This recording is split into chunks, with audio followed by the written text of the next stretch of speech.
Okay, so get ready to dive into the book of Joshua. We're talking epic battles. Divine intervention. And, some surprisingly relevant leadership lessons. That's right. We're going to unpack how this ancient story, we're talking thousands of years old here, still speaks to us today. I've always been fascinated by this idea of stepping into someone else's legacy, Oh, yeah. especially when that someone is a legend. It's a universal experience, isn't it? Yeah. That feeling of, how can I possibly follow that? Right, And right. in Joshua's case, Oh, yeah. talk about a tough act to follow. Seriously. This is immediately after Moses, the guy who parted the Red Sea, has died. Imagine being Joshua for a second. I mean, you've been by Moses' side, seen it all, but now suddenly Right. you're the one leading the Israelites into the promised land. And it's on your shoulders. There's a lot of pressure. Yeah, and our sources really highlight that weight. Okay. It's not just, okay, here's your new job description. It's the emotional reality of walking the same paths as Moses, feeling that immense legacy. Wow. It's like, all those studies they do on And what? imposter syndrome. Oh, interesting. Yeah. Even when you're chosen for something, the pressure can just be immense. It makes you wonder if Moses ever felt imposter syndrome, right? Right. Okay, but back to Joshua. It's interesting because even with that very human anxiety, he has this reassurance from God, this powerful statement. It's like, just as I was with Moses, so I will be with you. I will never leave you nor forsake you. It's crucial, that divine reassurance. Yeah. But what I find really striking is that it doesn't clear the path for him. Right. There are still challenges. He's still got to make tough decisions. Of course. Yeah. There are moments where he has to act, even when he's afraid, Right. It's more about empowering him to lead, I see. not just making it easy for him. So it's not just like, here's the magic wand, go do your thing. Exactly. Okay, so what's the first big challenge? A flooded Jordan River. Oh. And we're not talking about a peaceful stream here. No, not at all. It's the flooding season, right? Yeah. So it's like raging rapids. Yeah, the whole deal. The whole deal.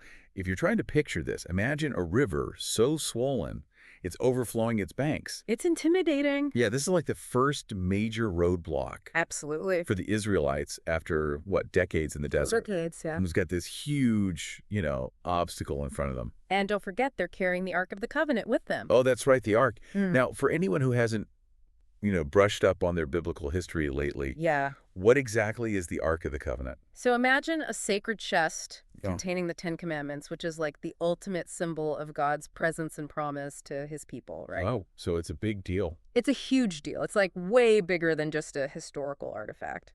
Okay, so they've got this raging river, this incredibly important ark, and Tot Matarant, God decides to part the waters again.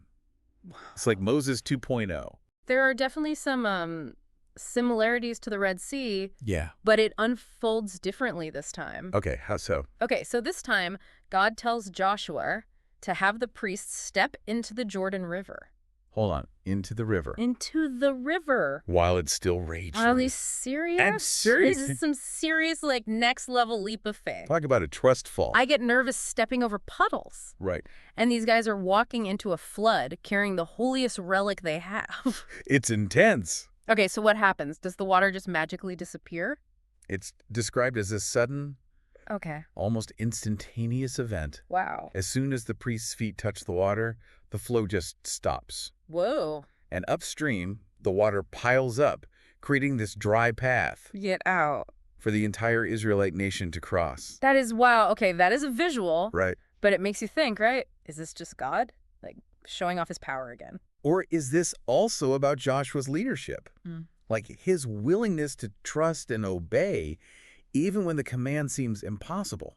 That's the crucial difference between this miracle and the parting of the Red Sea. What do you mean? It wasn't just about God's power. It was also about Joshua's faith and his obedience. Interesting. So it's like a two-way street. Exactly. Okay. So the river is crossed. They're officially in the promised land. Mm. But we know their journey is far from over, right? Oh, not even close. Because next up, they've got to face Jericho. Jericho. I mean, even people who haven't, cracked open a Bible have heard of Jericho. It's a big one. It's a byword for impenetrable. Exactly. It's Right. a great way to put it, yeah. Imagine, towering wall, double fortifications. I mean, No. this place was designed to be unconquerable. And I love how, this is where the story goes from, a familiar parting the waters type of miracle Right. to something truly out there, Uh, I've read my share of military history. But I've never seen a battle plan that involved, like, marching around the enemy and blowing trumpets. It's kind of out there. What was the thinking there? Like, what's the strategy? Well, it's definitely one of those details that makes you stop and think, right? Yeah. God's instructions to Joshua were incredibly specific. Right. March around the city once a day Okay. for 6 days. Okay. Priests carrying the ark. Okay. 7 priests blowing trumpets. 7 trumpets. You think they were going for a specific key? I'm kidding. But seriously, even for a divine command, that's pretty unconventional. Yeah, you could say that. It's not your typical battle plan. Not at all. And on the 7th day, get this, Oh. they were to march around 7 times. 7 times. Okay. Blow the trumpets, Okay. and then everyone shouts. That's the plan. That's the plan. Okay, so on a scale of 1 to utterly bizarre, Yeah, this one ranks pretty high. I'd say so. But you mentioned psychological warfare earlier. Could this have been like God's way of waging a war of nerves on Jericho? It's fascinating, isn't it? Because, I mean, from a purely military standpoint, Right. it makes 0 sense. Right. But if you're inside Jericho, Right. you're watching the silent procession Right. circling your city day after day, Right. this eerie sound echoing off the walls, Oh, yeah. that would create some serious tension, Oh, I bet. a sense of dread, Yeah. even if you didn't understand why. Totally. Yeah. Just that unknown. Yeah. Just messing with their heads. Absolutely. So they're messing with their enemies' minds. 100%. This is about more than just physical force at this point. Right. It's about, like, shaking their resolve. Yep, that's a good way to put it. And remember, Jericho has already seen what this God can do. That's a good point. Right. After the Jordan River, I mean, they've got to be pretty rattled. Yeah, they're thinking, okay, what's next? It's Exactly. like a psychological 1-2 punch. Oh. Okay, so the 7th day arrives. They do their marches. The trumpets blare. What happens next? The walls came tumbling I down. was going to say. Not crumble, not weaken. Right. The text describes a mighty roar, a sound that shook the foundations of Jericho, Oh. and then complete collapse. The city was utterly defenseless. Talk about a memorable way to win a battle. Right. Talk about going down in history. But like with the Jordan River, it makes you think, right? Yeah. Was it purely divine power? Like God just snapped his fingers? Right. Or was it also, the Israelites' faith in following this strange, unconventional plan? It's the question, isn't it? It reminds me of that quote, Oh, yeah. leap and the net will appear. Right. It was ultimately God's power, but enacted through their obedience, their That's- willingness to trust, even when it seemed crazy. Which is a great segue to what happens next. Uh-oh. Because after this incredible victory, they hit a major snag. What happened? And it's not a giant wall this time, Mm. but a seemingly insignificant city called A. This is where the human element really kicks in, right? Exactly. This is where we see that even in victory, disobedience has consequences. Okay, I'm intrigued. See, after Jericho, God gave very specific instructions, right? Okay. Everything in the city was considered devoted to the Lord. Okay. Like, no exceptions. Which, knowing human nature, is probably the hardest command to follow. Oh, absolutely. After you've just, conquered this city full of treasure. Right. Easy to say, hard to do. So someone broke the rules. Yep, a man named Achan. What'd he do? He took a beautiful cloak, some silver, a bar of gold, Oh, yeah. hid it all in his tent. Well, in a story like this, there are always consequences. Always. But it wasn't just Achan who was punished, right? Right, this is where that idea of collective punishment comes in. Yeah, which, that could be kind of a difficult concept for us today. For sure. This idea that one person's actions could bring harm to an entire community, Yeah. that was pretty common in ancient cultures. Yeah. Interesting. So even though Achan confessed, the damage was done Yeah, you could say that. and the consequences were, well, let's just say they were severe. Definitely not a slap on the wrist. Really makes you think about the weight of our choices, For sure. even when no one's looking, and how those choices can have a ripple effect. Absolutely. But for Joshua and the Israelites, the story doesn't end there. Yep. They've got to face AI again. Round 2. And this time, God doesn't just offer a miracle. He offers a battle plan. And this is where we see a different side of Joshua's leadership, a different aspect of faith. Okay, I'm interested. Tell me more. It's not just about blindly following a seemingly crazy command anymore. It's about trusting in a strategy and a plan, even if it's complex. So the first battle of AI was about trusting in the unexpected, Yeah. and the second one's about trusting in a well-laid plan. Exactly. You got it. Fascinating. Okay, so tell me, what did this new plan involve? Did they bring back the trumpets? No trumpets this time. All This right. was pure military strategy. Love it. Lay it on me. So Joshua divides the Israelite army into two groups. Good. One group engages AI head-on, then pretends to flee, drawing the enemy out of the city. Ah, the classic feigned retreat. Mhm. Lure them into a false sense of security. Exactly. And while the men of AI are chasing after them, thinking they've got this in the bag, a hidden contingent of Israelite soldiers is waiting in ambush. A classic pincer move. I love it. Okay, so the trap is set. The enemy is lured out. What happens next? Joshua's waiting for the perfect moment, and when the time is right, he gives the signal, a fire is lit. Dramatic. The ambush is sprung, the Israelites hidden behind the city storm in, and AI is captured. Wow. Okay, that's the kind of strategic leadership I was expecting from the guy who followed Moses. Right. But again, it's not just about military tactics, is it? Definitely not.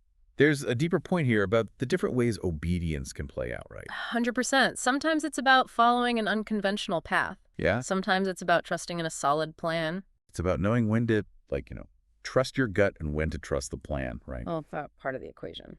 Which brings us to the final act in this part of Joshua's story, the renewal of the covenant. Ah, yes. Now, I'll admit, when I first skimmed this part, I kind of thought it was just a victory lap, Yeah, like a bit of religious ceremony after all the action. right. But it's actually really important, isn't it? It's essential. Oh. Remember, this isn't just a war story. Right. It's about a people's relationship with their God. I see. And after the highs of Jericho, the lows of AI, Yeah. it's time to hit the reset button to reaffirm the foundation of their community. So what does this reset look like? Is it just everyone standing around solemnly nodding their agreement? Not quite. Our sources paint a pretty incredible scene. They go to this place with two mountains, Okay. Mount Ebal and Mount Gerizim, which basically form a natural amphitheater. Wow.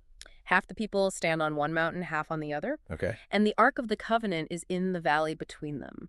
Okay, I can already picture it. Yeah. Mountains, valleys, the ark.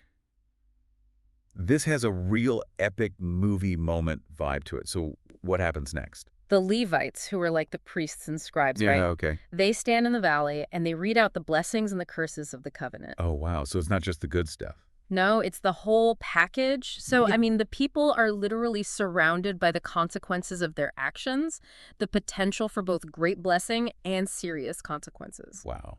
That's a powerful reminder of what's at stake. Yeah. Not exactly a subtle approach, but definitely effective. Right. And here's the really interesting part. Okay. After each blessing or curse is read out, the people respond with a resounding amen. So it's not just, okay, God, we hear you. It's this public declaration of, we choose this, we are accountable, right? Exactly. It drives home the weight of their commitment. Powerful stuff. So it's not just about remembering the rules. It's about renewing their commitment to a certain way of life. Yes. A relationship based on trust, obedience, and understanding the consequences of their choices. This has been incredible. And like you said, we've only scratched the surface of Joshua's story. But I think we've unearthed some pretty valuable insights along the way. It's amazing how an ancient story like this can still resonate with us today. It's a testament to the enduring power of these themes, wouldn't you say? Yeah. Leadership, faith, the courage to step into the unknown, Right. and of course, the importance of learning from our mistakes. I think Joshua's journey is a reminder that we all face our own Jerichos, those seemingly impossible obstacles in our lives. And that sometimes the way through those obstacles requires a unique blend of faith, strategy, and the willingness to trust in something bigger than ourselves, whether that's, a divine plan or even just our own intuition. I love that. So to our listeners, we leave you with this. What are the trumpets and arcs in your own life, those tools, strategies, or beliefs that might help you conquer your challenges? Let us know what you think, and until our next deep dive, keep exploring.